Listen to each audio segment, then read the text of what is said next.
Okay, no spoilers until I say there are spoilers, so if you haven't read, don't worry. You're fulfilling your destiny. So I just completed part 1, which is about 120 pages if you have the hard copy, which is what I got. And I also got the audiobook, even though I really don't like audiobooks, but I really, really recommend you getting the audiobook with this one. Or just getting the audiobook if you're not like me, where you absolutely have to read while you hear, or just read. It doesn't work for me to just hear. So I guess some of you are probably, normal, intelligent people that can just use an audiobook. This is one of the first novels in the new era that Star Wars is focusing on, the High Republic. And I have a few videos, I think, now on the High Republic and what it's all about. Just know the Jedi are at their height and the Republic is going great, and then a catastrophe happens. And basically, part 1, and this book has 3 parts, and I think about 400 pages, the hardcover.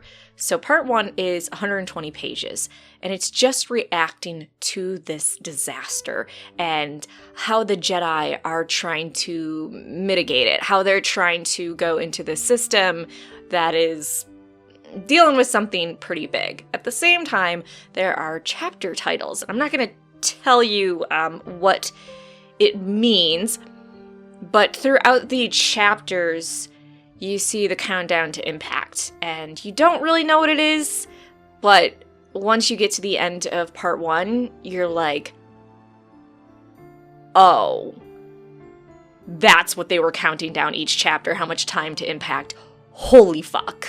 I would say if you are depressed, maybe don't read this book. At least part 1 is, hey, let's phrase it this way. This might be minor spoilers, so maybe plug your ears for 30 seconds. I'm not going to tell you, exactly what happens. I'm just going to give you an idea of what to expect if you want to pick up this book. It's basically a huge disaster goes down in a system, and you have Jedi and rescue missions going everywhere. And since it's a big system, you have all these different rescue missions going on in these different locations within the system. So if you've ever liked those disaster movies where you see small crews trying to save a bunch of people as shit's just going crazy, this book is absolutely for you. It's 120 pages of just gut-wrenching, just, oh my god. We're also seeing the Jedi when they're at their best, and you can really see that Luke Skywalker, in his last leg of life, based his Jedi teaching off of what's going on in the High Republic, which makes me even more interested to see what causes the corruption of the Jedi and the Jedi Council that makes them become so rigid and causes so many issues, and the issues of the prequels. There are so many different Jedi and Padawans. I'd be interested to see which you guys like the most and least.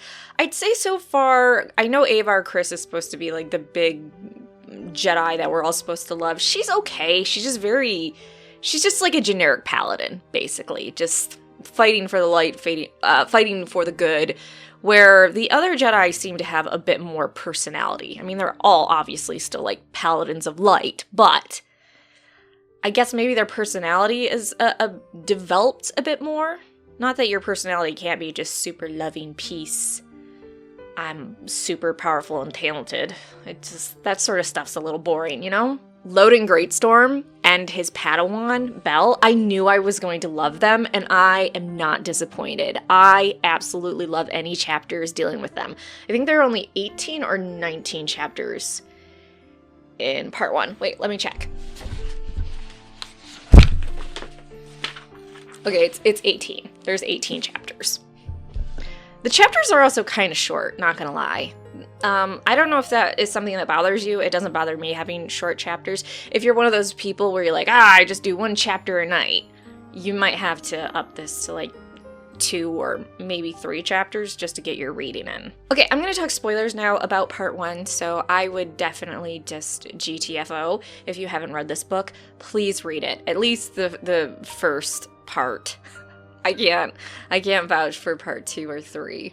Charles Soule is obviously a golden boy when it comes to writing Star Wars. He's just a really good author, so I guess I shouldn't be surprised they picked such a powerful writer to start their High Republic era, but at the same time, it's been a long time that I've started a book and been so engaged to the point where I had to finish the first little bit, if the book has parts, the first part, and then talk about it. It's so fucking good. It's so good. So many people die, okay? We're in spoilers. So many people die. I mean, obviously the main characters aren't going to die. I mean, the people they put on the cover haven't died in part 1. Maybe they do in the other parts. Well, we know the Wookiee isn't going to die because we know he has other offshoot novels. We know Avar Kriss isn't going to die because she has some offshoot novels. We know Loden Greatstorm won't die. They've also been pushing him pretty hard. And he's a pretty rad character, so please don't kill him. I really like him.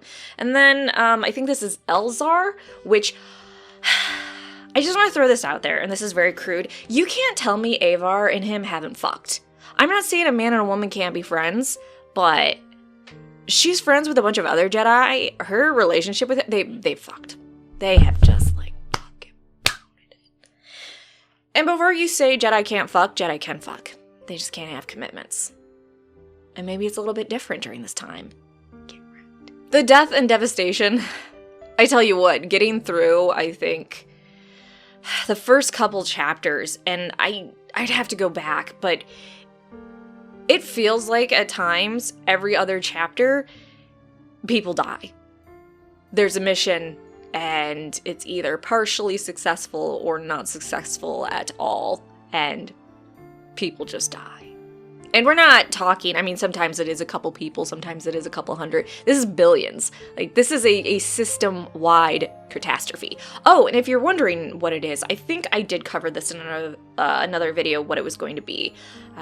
Basically, a ship was going through hyperspace, and it improbably ran into an object, or was going to run into it, but the pilot was able to maneuver it around it, but the stress made her ship start to come apart. So what she did was she was a transportation cargo ship, and she had made all the little cargo areas with people. She had converted them. And then there was also some Tabana gas. We'll get to that. So when the ship ends up tearing apart, the pilot dies, the captain dies, all the other people that aren't in the compartments, they end up going out of hyperspace, and so you have these objects moving at light speed that entered into this system, and everything they hit, it vaporizes not only the little pod with the people that the captain was able to seal in them before the whole ship just ripped apart, and it has its own little life support system, but it can't slow down. There's no engines or anything on it. They're just little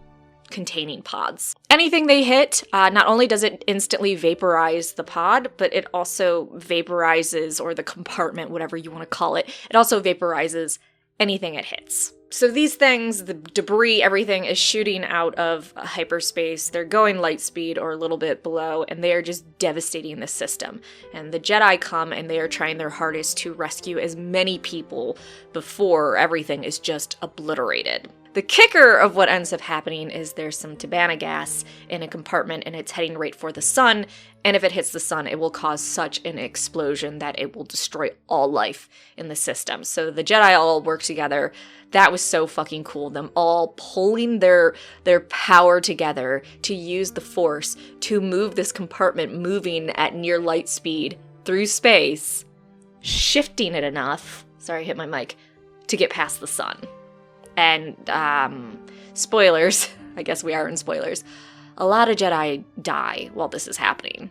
For various reasons, but they just, the effort to do it, even with so many Jedi, and even Jedi outside the system end up lending their efforts, just fucking die of exhaustion, or accidents from exhaustion, or they end up, like, falling off a building while trying to help because they're so concentrated on, saving billions of lives. Now, the Interlude is the Nihil, which is the new Viking Raider-like bad guys that we're getting for the High Republic. They show up in the Interlude between part 1 and part 2. I did read that. They are interesting. They're so savage. They remind me of Reavers from Firefly. Just fuck it. The thing is, you escape them or you die. You can't fight them off. Nobody ever has a victory against them. And what happens is there are some debris that exits a little bit, I think, further in the hyperspace lane and hits a different system and ends up hitting a world and causing a huge catastrophe. And while that's going on, didn't instantly vaporize it because of the speed, the type of object, and how it hit. There's different objects. Some of it's broken down enough.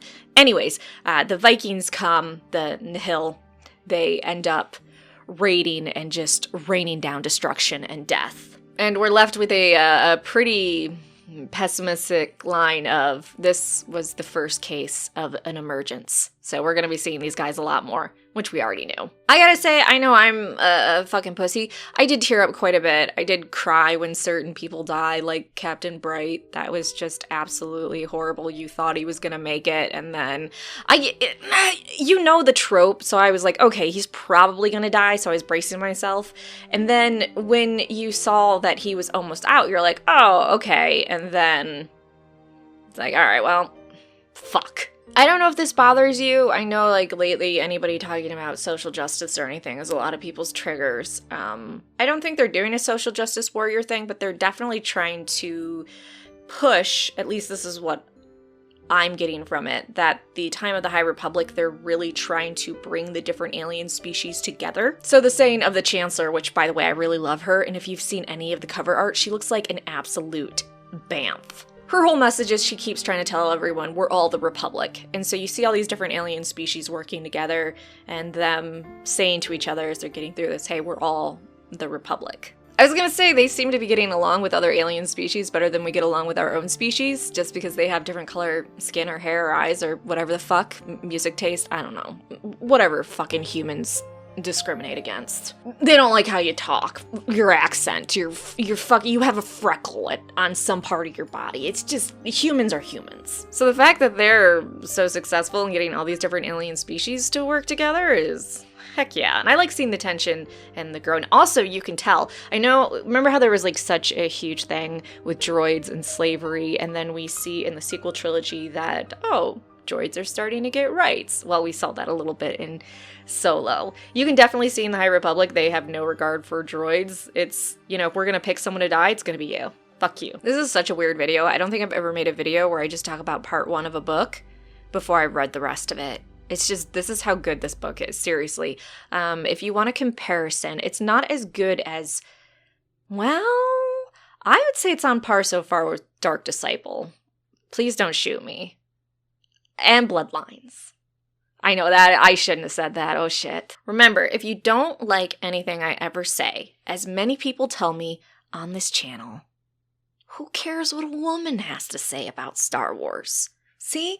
Look, no damage done. You can dismiss everything I say. Anyways, you need to read this book. Otherwise, you're just a stupid bitch, and I can't help you.